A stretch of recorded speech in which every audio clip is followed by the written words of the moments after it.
साई बंदी सतनाम, बंदी छोड़ सतगुरु कबीर साहिब की जय हो। हम परमात्मा को पाने के लिए पता नहीं कहाँ कहाँ हम परमात्मा को ढूंढ रहे हैं। अगर हमें परमात्मा को पाना है तो सबसे पहले हमें अपनी आत्मा को जानना पड़ेगा, क्योंकि हमारी आत्मा के अंदर ही परमात्मा का वास है और हम परमात्मा को पता नहीं कहाँ कहाँ ढूंढ रहे हैं। सतगुरु कबीर साहिब भी अपनी वाणी में बोल रहे हैं कि आत्म ज्ञान बिना नर भटके, आत्म ज्ञान बिना नर भटके, कभी काबा कभी काशी। सतगुरु कबीर साहिब जी बोल रहे हैं कि आत्म ज्ञान के बिना हम भटक रहे हैं, ना कि मंत्र ज्ञान के बिना। लाखों गुरु हैं जो हमें परमात्मा की जगह पे मंत्र पकड़ा देते हैं, लेकिन जो ये मंत्र हैं, जो ये 52 अक्षर इंसान ने बनाए हुए हैं, इन 52 अक्षरों में परमात्मा कहां से आ गया?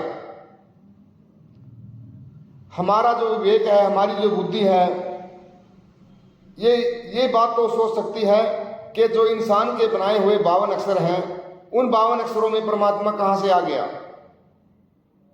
तो आइए जानते हैं सतगुरु नितिन साहब जी से। परमात्मा को पाना है तो सबसे पहले हमें अपनी आत्मा को जानना पड़ेगा। आत्मा को जानने के बाद ही हम परमात्मा को जान सकते हैं। कृष्ण जी के शरीर का अंत कैसे हुआ?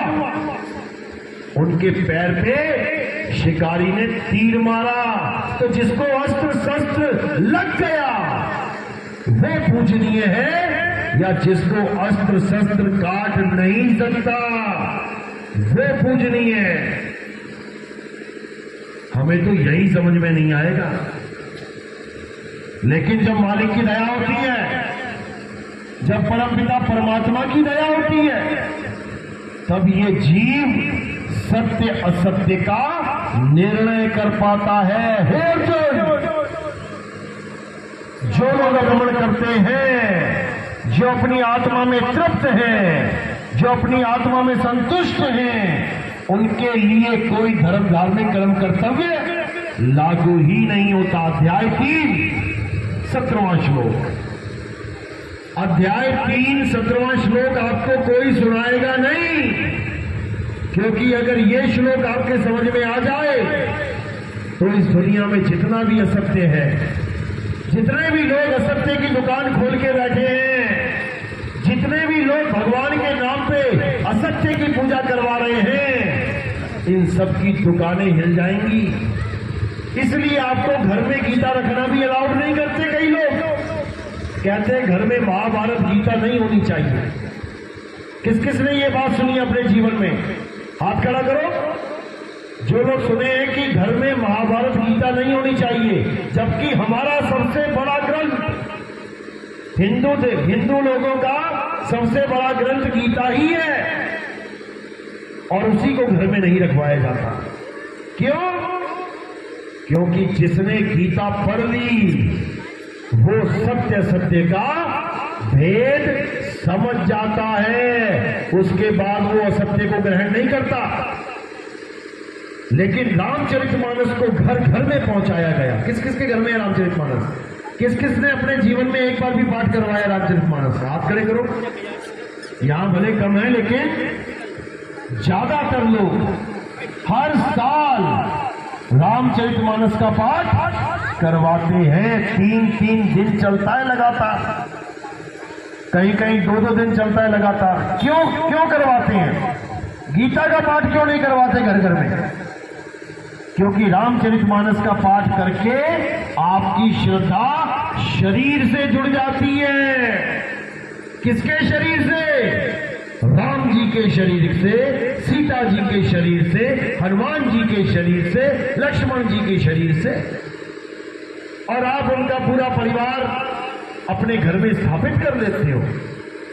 राम जी, लक्ष्मण जी, जानकी जी और साथ में हनुमान जी बैठे हैं। पूरा परिवार आपने स्थापित कर लिया।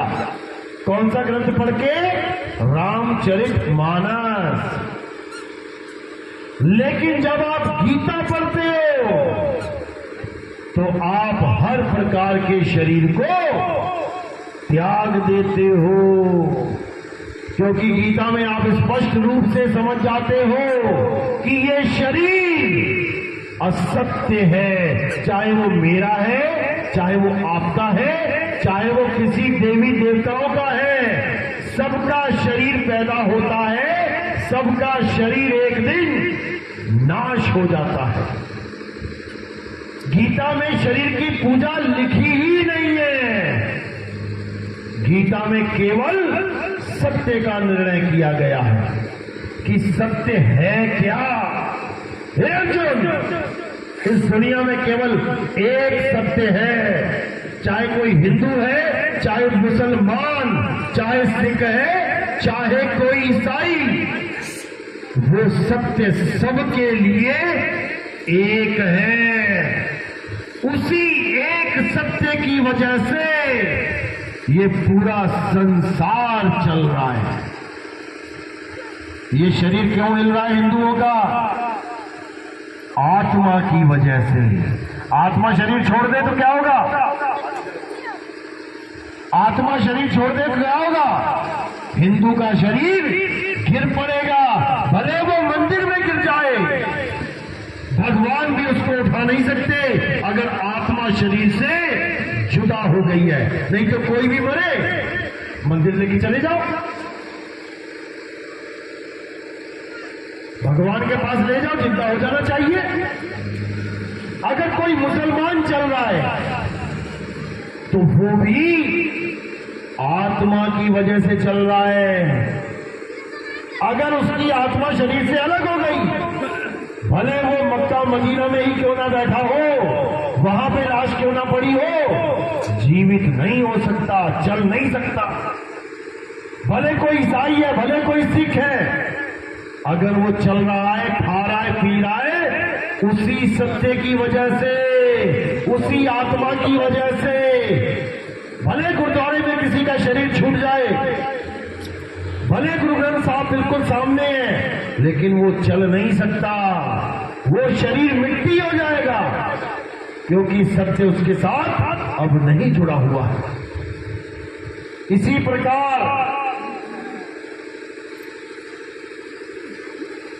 इस दुनिया में जितने भी लोग हैं, भले वो किसी भी धर्म के हो, किसी भी जात के हो, किसी भी पंथ के हो, वो उस आत्मा के द्वारा ही चल रहे हैं। उस आत्मा के द्वारा ही ये जीवन मिला हुआ है। अगर वो आत्मा शरीर से अलग हो गई तो मेरे भाई, किसी भी धर्म, किसी भी पंथ का हो, वो चल नहीं सकता, उसको जलाया या दफनाया ही जाएगा। तो इसीलिए गीता में बिल्कुल स्पष्ट लिखा है कि हे अर्जुन, अगर इस दुनिया में कुछ पूजनीय है तो केवल आत्मा है। लेकिन अब आत्मा की पूजा करे तो करे कैसे? आत्मा तो दिखाई नहीं देती, मूर्ति दिखाई देती है, पूजा कर लेते हैं। पीपल का पेड़ दिखाई दिया, पूजा कर ली। तुलसी की पेड़ दिखाई दी, पूजा कर लिया। ये आत्मा की पूजा कैसे होती है भाई? तो आत्मा का नाम तो सुना है ना सबने? किस किसने सुना है आत्मा का नाम? हाथ खड़े करो जरा। सबने सुना है, बहुत अच्छी बात है, बहुत अच्छी बात है। सुना सबने है, लेकिन जानता कोई नहीं। सब अपनी अपनी आत्मा लेके आए हो ना यहाँ पे। किसी की आत्मा घर पे नहीं छूट गई, किसी बक्से में, किसी संदूक में, सब लेके आए हो। चलो बताओ फिर आत्मा कैसी होती है? आत्मा होती कैसी है? तुम मोबाइल लेके आए हो साथ में, तुम घड़ी लेके आए हो, तुम कपड़े लेके आए हो, बिंदी, लिपस्टिक, पाउडर लगा के आए हो, कान में कांटे पहन के आए हो। तुम्हें हर चीज के बारे में पता है कौन चीज कैसी होती है, लेकिन आत्मा भी आई है तुम्हारे साथ। तुम आत्मा बताओ कैसी होती है? लंबी है, छोटी है, नाटी है, मोटी है, पतली है, गोरी है, काली है, गोल है, चौकोर है, काली है, गोरी है, ठंडी है, गर्म है, कैसी है ये आत्मा? किसी को नहीं पता। यही कबीर साहब समझा रहे हैं कि कबीर आत्मज्ञान का पड़ा नगर में शोर। अभी पूछा था किस किसने आत्मा का नाम सुना है, सबने खड़ा कर दिया। शोर मचा हुआ है पूरे नगर में शोर है। तुम किसी से भी पूछ लो, हिंदू से पूछ लो, मुसलमान से पूछ लो, सिख से पूछ लो, ईसाई से पूछ लो कि भैया आत्मा पता है तुम्हें, आत्मा क्या है? हाँ हाँ मुझे पता है आत्मा होती है। होती कैसी है सर? ये नहीं पता है भाई। तो यही कबीर साहब समझा रहे हैं। कबीर आत्मज्ञान का अरे पड़ा नगर में शोर, और पूछो कैसी आत्मा तो देते दांत डिपोर। हंस के दिखा देंगे लोग, अरे भाई ये कैसा सवाल पूछ लिया, आत्मा कैसे जान सकते हैं? बिल्कुल जान सकते हैं। हे अर्जुन, इस दुनिया में दो प्रकार के तत्व हैं, एक असत्य और एक सत्य। असत्य तो ये नाशवान शरीर है, ये नाशवान जगत है। सत्य केवल आत्मा है, और इस सत्य को प्राप्त करने के लिए तुम ऐसे गुरु की शरण में जाओ जिसने आत्म तत्व को जान लिया है, जो समझता है कि आत्मा क्या है, जो जानता है कि आत्मा क्या है। जिसने इस आत्मा को जान लिया है वही तुम्हें आत्मा का ज्ञान करा सकता है। जिसने अपनी आत्मा को नहीं जाना वो तुम्हें भी तुम्हारी आत्मा का ज्ञान नहीं करवा सकता। अध्याय 4 34वां श्लोक अच्छी तरह पढ़ो, यही समझाता है। एक बार आत्मा का ज्ञान हो जाने पर ये जीव कभी असत्य की पूजा नहीं करता, ये कभी मंदिर नहीं जाता, ये कभी मस्जिद नहीं जाता, ये कभी गुरुद्वारे कभी चर्च नहीं जाता, ये कभी पीपल नहीं पूजता, ये कभी नमाज नहीं पढ़ता। ये हर प्रकार के कर्म कांड से न्यारा हो जाता है। हे अर्जुन, जो अपनी आत्मा में संतुष्ट हो जाते हैं, जो अपनी आत्मा में तृप्त हो जाते हैं, जो अपनी आत्मा में लीन हो जाते हैं, वो कभी किसी अन्य जीव पर, किसी अन्य वस्तु पर निर्भर नहीं रह जाते। उनको सारी उम्र कभी किसी मंदिर में ना भी जाना पड़े, उनको तब भी परमात्मा मिल गया। वो कभी नमाज ना पढ़े, उसको तब भी अल्लाह मिल गया। वो कभी गुरुद्वारे ना जाए, उसे तब भी वाहेगुरु मिल गया। और जो कभी चर्च ना जाए, तब भी उसे गॉड मिल गया।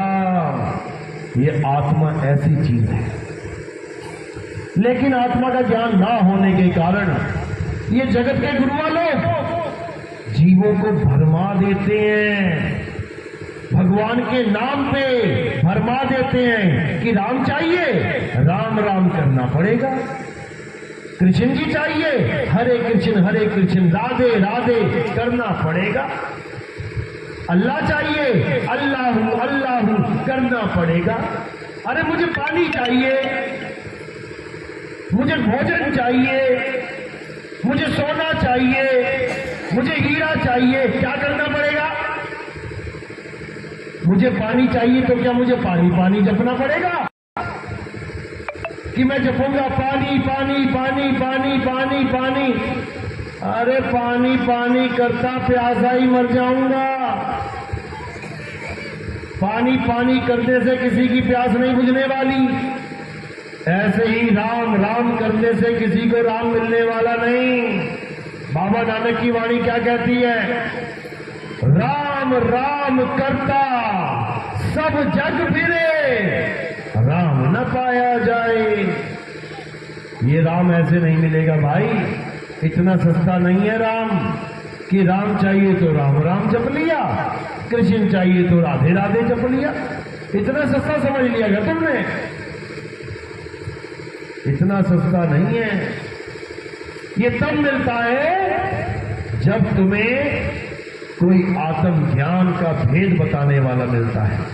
क्योंकि असली राम किसी मंदिर में नहीं है, वरना चोर जाता है मंदिर का गल्ला उठा के ले आता है, क्यों धनुष बाण नहीं चलाते राम? भोले शंकर का मंदिर सोमनाथ कितनी बार लूटा गया पता है? 17 बार लूट लिया गया। क्यों लूट लिया गया?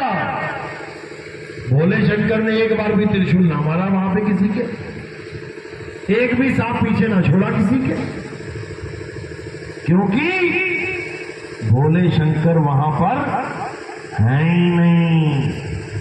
अरे तुम्हारे घर खुला हो, तुम सामने बैठे, किसी की हिम्मत नहीं कि तुम्हारे घर में जाके तुम्हारा टीवी एलसीडी उठा के बाहर ले आए। तुम वहीं से लाठी उठा के मारोगे सिर में, ओए भाई यहां से चोर कहीं का। एक आदमी का घर सेफ है, आदमी घर पे ना हो, तुम कुत्ता रख लो, कुत्ता भी तुम्हारे घर की रक्षा कर लेगा। लेकिन सोमनाथ का मंदिर 17 बार लूट लिया गया भाई, भगवान का घर लूट लिया गया। और केवल सोमनाथ का मंदिर नहीं, हमारे भारत देश को सोने की चिड़िया कहा जाता था। क्यों? यहां क्या सोने की चिड़िया उड़ती थी? सोने की चिड़िया इसलिए कहा जाता था क्योंकि गांव गांव में मंदिर थे, सोने ही सोने जड़े पड़े थे वहां पे। जो लोग दार्शनिक घूमने आते थे, जैसे तुम कहीं चले जाओ वीजा लेके घूमने, और तुम देखो वहां जाके कि अरे बाप रे बाप, यहां तो गली गली में सोना पड़ा हुआ है और कोई उठाने वाला नहीं है, तो तुम क्या करोगे? तुम जाओगे अपना घर वापस, अब तिगड़मबाजी लगाओगे, दिमाग लगाओगे, भाई ये सोना वहां गली गली में पड़ा है, इसको यहां तक कैसे लेके आया जाए। उसके बाद क्या होगा?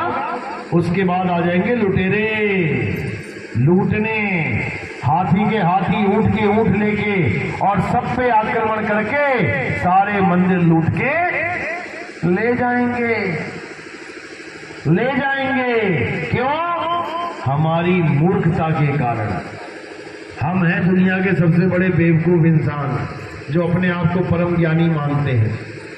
अपनी सोने की चैन होती है तो अलमारी में रखते हैं, अपनी सोने की घड़ी होती है तो तिजोरी में रखते हैं, और भगवान की मूर्ति 20-20, 50-50 किलो की सोने की मूर्ति हमने मंदिर में शरेआम छोड़ दी, तो लुटेरे तो आएंगे ही।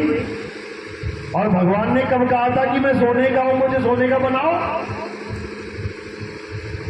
पत्थरों के भगवान बनाए गए शुरू में, तब भी अच्छा था।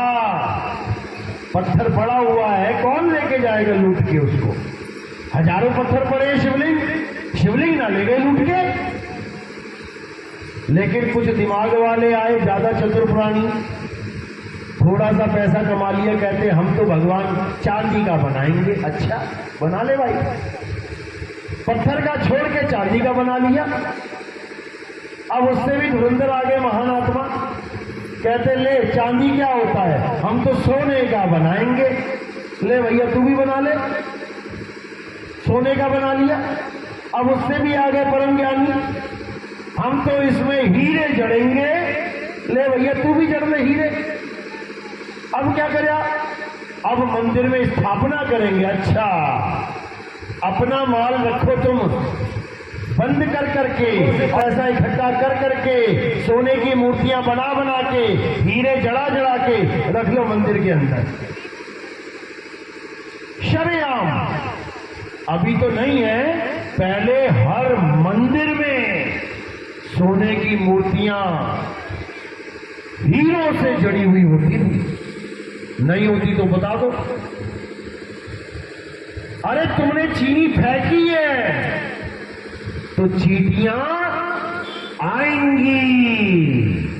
चींटियों का कसूर नहीं है कि तुम कह रहे हो छाती फोड़ के आए हमें लूट के ले गए। तुम्हारी मूर्खता की वजह से हमारे देश का अनमोल खजाना आज उन विदेशियों के पास पड़ा है, केवल हमारी मूर्खता की वजह से। हमने ये महामूर्खों वाले काम किए हैं।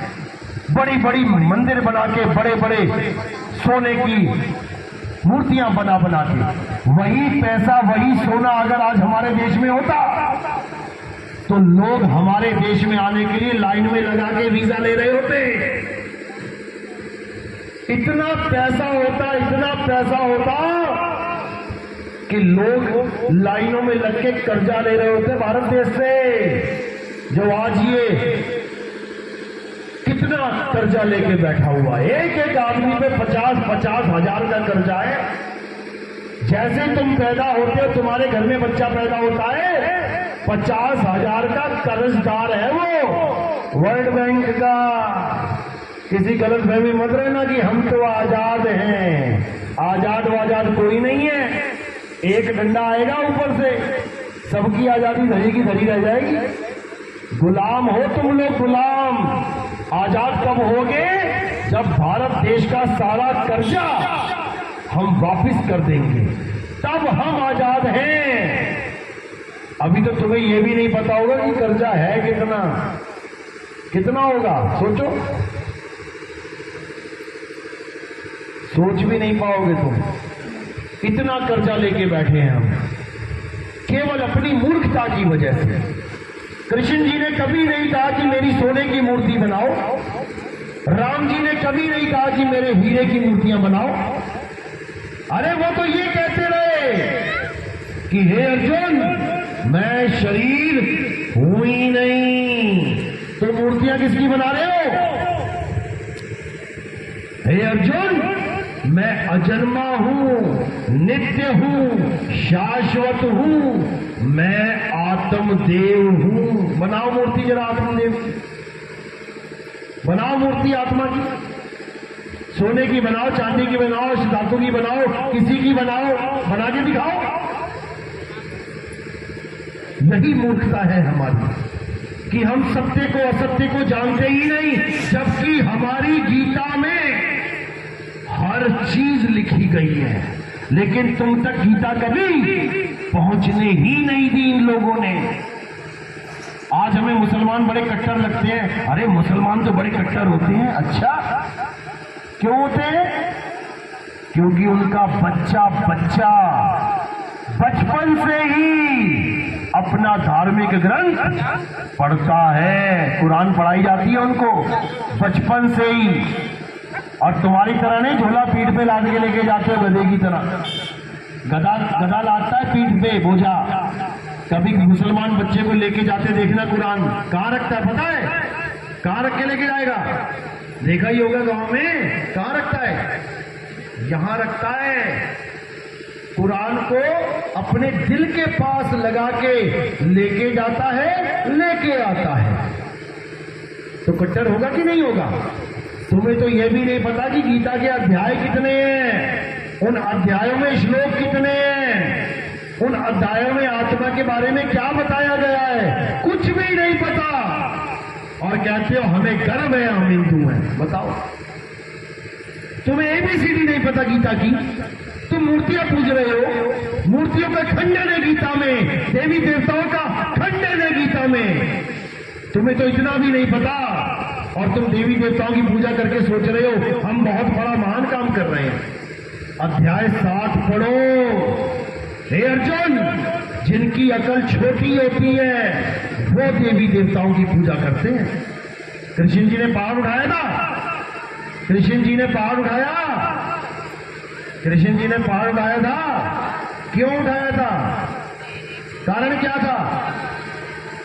हनुमान जी ने पहाड़ उठाया, कारण क्या था? संजीवनी बूटी लेके आनी थी, इसलिए पहाड़ उठा के लेके आए। सबको पता है क्यों? रामचरितमानस रोज पढ़ते हो, रामायण रोज देखते हो, राम जी के बारे में रामलीला हर साल करते हो।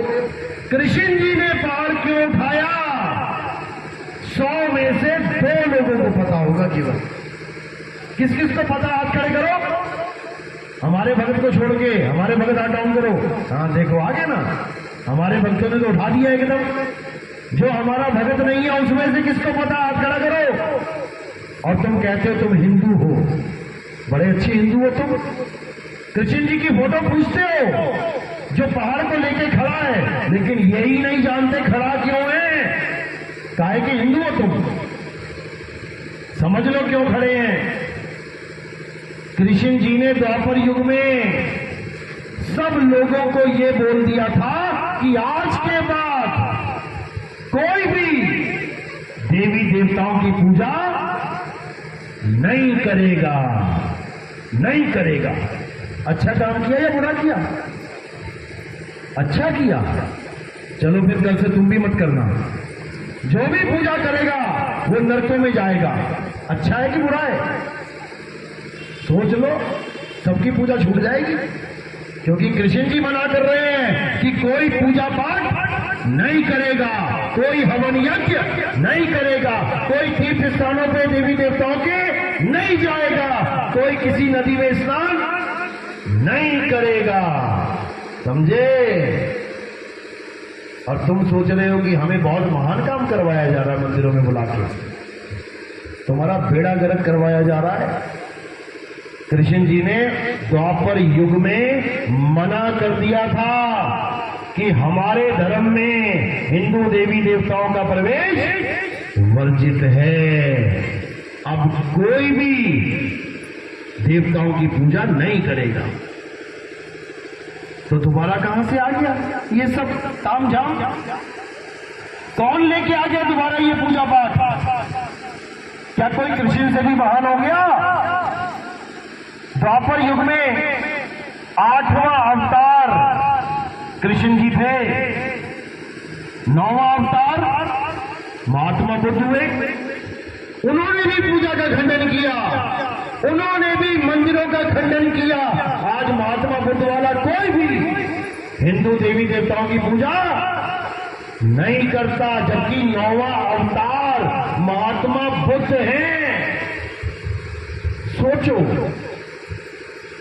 8वें अवतार में सबको मना कर दिया गया और 9वें अवतार में जो बच्चे कुचे थे उनका भी खंडन करवा दिया। बिल्कुल नहीं। तो ये पूजा पाठ, ये मंदिर कहां से आ गए दोबारा? किसी को समझ में नहीं आ सकता, क्योंकि यही काल का जाल है, यही माया का जाल है। तुम्हें माया ने फिर से दोबारा जाल में उलझा है और तुम सोच रहे हो कि हम बहुत बड़ा काम कर रहे हैं। तुम अपना जन्म बर्बाद कर रहे हो। कृष्ण जी ने जब देवी देवताओं का खंडन कर दिया, उनकी पूजा हटा दी, तब जैसे तुम्हारा मन विचलित है, अच्छा देवी देवताओं की पूजा नहीं करेंगे तो करेंगे क्या? लोगों ने भी यही पूछा। तब कृष्ण जी ने क्या बोला कि जाओ गोवर्धन पर्वत की पूजा करो। बोला कि नहीं बोला? गोवर्धन पर्वत पूजवाया कि नहीं? सारे गए गोवर्धन पर्वत की पूजा करने, 5, 10, 15 मिनट करके वापस आ गए। कहते महाराज अब क्या करें, अब किसकी पूजा करें? क्योंकि आदतें पड़ चुकी थी दुनिया भर के देवताओं की पूजा करना, लगे रहना, 2-2 घंटा 5-5 घंटा हवन करना, पूरा पूरा दिन पाठ करना, इसी में जीवन बीत रहा था। अब 5-10 मिनट में पूजा करके वापस आ गए। अब क्या करें? कृष्ण जी परेशान कि ले फिर आ गया वापस, अब क्या करें? तो ऐसी पूजा करवाई उनसे कि पूरा दिन पूजा ही खत्म ना हुई। क्या करवाया बताए? क्या करवाया? गोवर्धन पर्वत का चक्कर कटवाया। बेटा तू काट चक्कर। अब लगा बेचारा सुबह से 84 कोस की यात्रा करने को। सुबह बीत गई, दोपहर बीत गई, शाम बीत गई, थक हार के आया, पूछा हाँ करेगा पूजा देवताओं की? अरे मुझे सोने दो महाराज, मैं तो थक गया। अब पूरा दिन चक्कर कटवा रहे हैं। आज भी चक्कर काट रहे हैं वहां पे लोग। आज भी वृंदावन में उसी गोवर्धन पर्वत के चक्कर काट रहे हैं लोग। क्यों? क्योंकि कृष्ण जी का हुक्म था कि देवताओं की पूजा छोड़ो और गोवर्धन का चक्कर काटो। अच्छा, यानी गोवर्धन का चक्कर कटवाने आए थे वो हमें। उसको काटने से क्या होगा भाई? गोवर्धन के चक्कर लगाने से क्या होगा? मुक्ति मिल जाएगी? जी नहीं। जो लोग गोवर्धन का चक्कर काटते रहे, समय बीतता रहा और उनके दिल से देवताओं की श्रद्धा खत्म हो गई, कोरा कागज हो गए। अब वो आए लौट के कि महाराज जी अब क्या करें। अब उनको आत्म ज्ञान का पाठ करवाया गया कि अब जानो कि आत्म ज्ञान क्या है। अब तुम आगे की स्टेज में आओ, आगे के लेवल में आओ, आगे की पढ़ाई पढ़ो। तब उसको समझाया कि आत्म देव की पूजा करो मेरे भाई, जिसको शस्त्र काट नहीं सकता, अग्नि जला नहीं सकती, वायु सुखा नहीं सकती, जल भिगो नहीं सकता, उस आत्मा की पूजा करना ही परमपिता परमात्मा की पूजा करना है। याद रखो, तुम्हारे घर में जो नमक है, एक चुटकी नमक खा लो, बिल्कुल वैसा ही स्वाद आएगा जैसा समुद्र में नमक पड़े हुए का स्वाद होता है। अपने घर के घड़े में से एक गिलास पानी पी लो, बिल्कुल वैसा ही स्वाद आएगा जैसा किसी नदी में जाके एक गिलास पानी पी लो। वैसी ही तृप्ति हो जाएगी, वैसा ही गला गीला हो जाएगा। इसीलिए कृष्ण जी ने यही समझाया कि हे अर्जुन, मैं कोई शरीर नहीं हूं कि तू मुझे आंख, कान, नाक, मुंह, हाथ, लिंग, गुदा मान के बैठा है। मैं शरीर नहीं हूं, मैं आत्मा हूं। इस शरीर को चलाने वाली आत्मा हूं। ये शरीर तो कुछ समय के लिए मैंने धारण किया है, जैसे मैंने मछली का शरीर धारण किया था।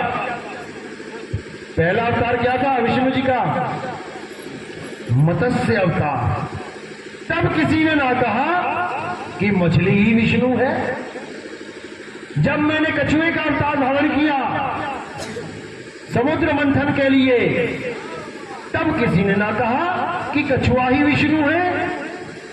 जब मैंने जंगली सुअर वराह का अवतार धारण किया, दोनों दांतों के ऊपर पृथ्वी को उठा के लेके आया, तब किसी ने ना कहा कि जंगली सुअर वराह ही विष्णु है। और जब मैंने इंसान का रूप धारण कर लिया, राम और कृष्ण का, तो सब राम और कृष्ण का शरीर मान के बैठ गए कि यही राम है, यही विष्णु है। अरे जब मैं मछली नहीं रहा, जब मैं कछुआ नहीं रहा, जब मैं वरा नहीं रहा, तो इंसान कहां से हो गया? इंसान भी एक शरीर है और मैं शरीर नहीं हूं। अब ढूंढो क्या है वो। सारी उम्र लग जाएगी तुम्हारी ढूंढते ढूंढते कि विष्णु जी हैं क्या, राम जी हैं क्या, कृष्ण जी हैं क्या। सारा जीवन बीत जाएगा तुम्हारा, लेकिन तुम जान नहीं पाओगे। पूजा करना बात है, बहुत दूर की बात है। देवी भागवत पढ़ो, उसमें स्पष्ट लिखा है, हे, उसमें ब्रह्मा जी को ज्ञान दिया जा रहा है, हे ब्रह्मा जी, मैं यानी देवी शेरावाली दुर्गा सृष्टि रचना से पहले ना तो स्त्री होती हूं, ना पुरुष होती हूं, और ना ही किन्नर होती हूं। यानी मैं शरीर नहीं हूं। जिसकी भी आप पूजा कर रहे हो वो शरीर नहीं है। शरीर तो धारण किया है। किसने धारण किया है? आत्मा ने। उस आत्मा की पूजा ही परमात्मा की पूजा है, लेकिन कोई आत्मा को जान ही नहीं पा रहा। तो कबीर साहब कहते हैं, जब लग ना चीनोगे आत्म, तब लग ना मिली है परमात्म। आत्म चीने परमात्म चीने, अरे संत कहावे सोए, और यह भेद काया से न्यारा, बूझे बिरला कोई। आप भी एक आत्मा हो, हम भी एक आत्मा हैं। आप ही शरीर नहीं हो, हम भी शरीर नहीं है। शरीर तो इस आत्मा ने धारण किया हुआ है। एक दिन तुम भी ये शरीर छोड़ दोगे, एक दिन हम भी ये शरीर छोड़ देंगे। शरीर छोड़ने के बाद भी हमारी मृत्यु नहीं होगी, यही अटल सत्य है। तभी तो कार के पीछे लिखवाते हो कि मेरे पिताजी का स्वर्गवास हो गया। स्वर्गवास हो गया मतलब पिताजी मर गए? बिल्कुल नहीं। स्वर्गवास का मतलब होता है स्वर्ग में वास करना। जैसे अभी तुम्हारा आवास कहां है? बेलडुगा में। कल को तुम दिल्ली चले गए, अब तुम्हारा आवास कहां है? दिल्ली में। अब बेलडुगा वाले कहें कि भैया वो बंदा तो मर गया। क्यों? वो देखो दरवाजे में ताला लगा है, कोई आवाज ही नहीं आती, मर गया वो। अरे मर नहीं गया, वो दिल्ली चला गया। केवल ताला लग गया, आवाज नहीं आ रही मकान में, वो थोड़ी नहीं मकान है। इसी प्रकार ये है वो मकान जिसमें पिताजी रहते थे तो बातें होती थी। अब चले गए तो ताला लगा के निकल गए, मकान में ताला लग गया और पिताजी चले गए स्वर्ग में, उनका वास हो गया स्वर्ग में। तो पिताजी मर थोड़ी नहीं गए, केवल इस दरवाजे को बंद करके चले गए। अब ये बोलेगा नहीं कुछ, बस इतना सा ही खेल है और कुछ नहीं। जिसके समझ में आ जाए उसका बेड़ा पार है, नहीं तो 84 तैयार है। जाओ कुत्ता बिल्ली हाथी घोड़ा बनो। अभी तो चूहा निकलता है तो कड़की लगा देते हो फंसाने के लिए, ठक ठक। और जब तुम चूहे बन जाओगे, जब तुम चूहा बनके आटे को खोजोगे, रोटी के टुकड़े को खोजोगे और लोगों ने कड़की लगा रखी होगी, जहर की गोली डाल रखी होगी, बड़े स्वाद से खाओगे और जब तड़पोगे तब समझ में आएगा ये जीवन क्या था, इंसानी जन्म जो तुमने बर्बाद कर दिया। इसलिए देवी देवताओं की पूजा नहीं करनी है। किसकी पूजा करनी है? गुरु ग्रंथ साहब में गुरु नानक देव की वाणी है, कहते हैं आत्म देव पूजिए गुरु के सहज सुभाए। अगर किसी की पूजा करनी है तो केवल आत्मा की पूजा करनी है। अगर कोई ज्ञान प्राप्त करना है तो केवल आत्मा का ज्ञान प्राप्त करना है। कबीर साहब कहते हैं जल में मीन प्यासी, मोहे देखत आवे हासी। आत्म ज्ञान बिना नर भटके, कभी काबा कभी काशी। मुसलमान भाई काबा में जा रहे हैं, हिंदू भाई काशी को दौड़ रहे हैं और साहिब कह रहे हैं दोनों ही भटक रहे हैं। ये भटकना कब खत्म होगा? जब तुम अपने हृदय में उस मालिक को प्राप्त कर लो, खुद में आओगे तो खुदा को पाओगे, नहीं तो भटकते रह जाओ।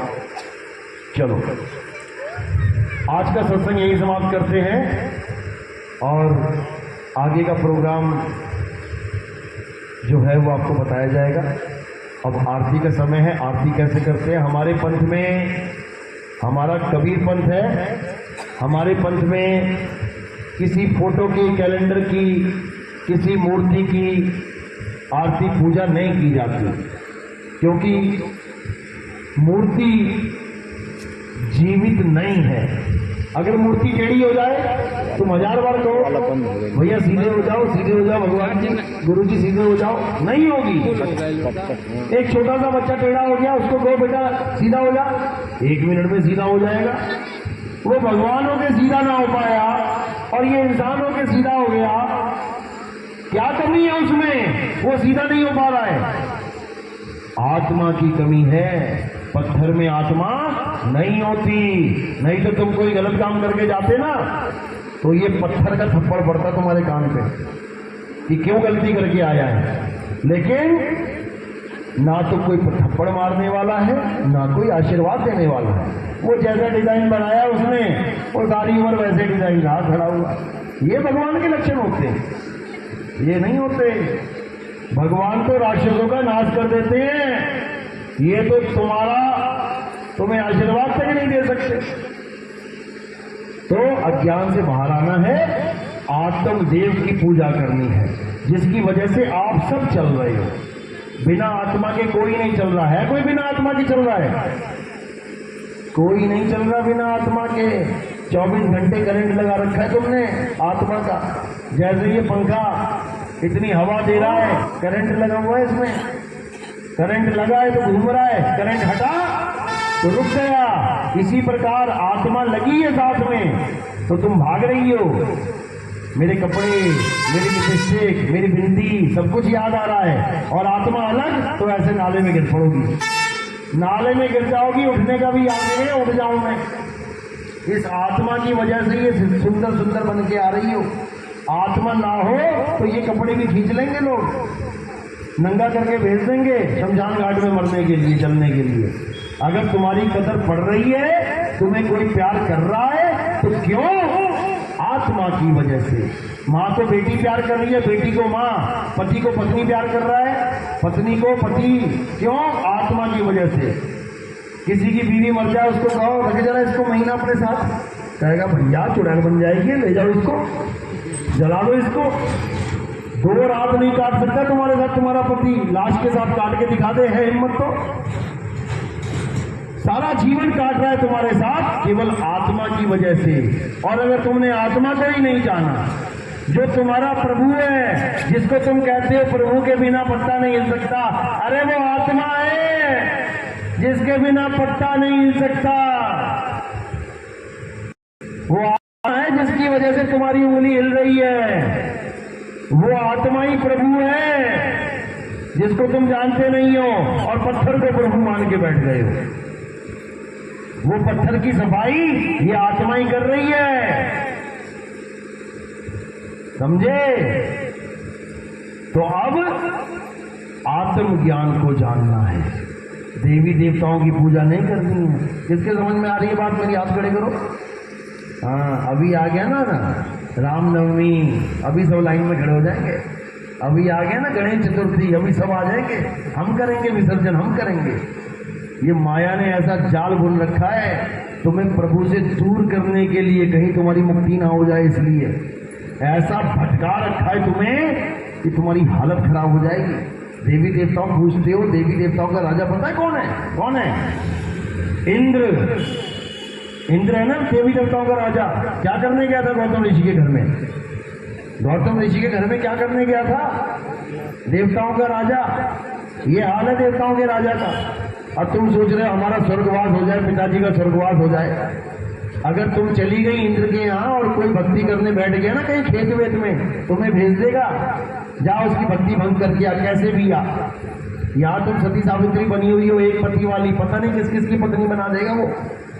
देखा कि नहीं देखा? टीवी में कोई भक्ति करने बैठता है तो इंद्र का सिंहासन डोलने लग जाता है। वो क्या करता है फिर? मेनिका को भेजेगा, नाचेगी जाके वहां पे। ये काम देवताओं के हैं क्या? कोई भक्ति कर रहा है, करने दो उसको भाई।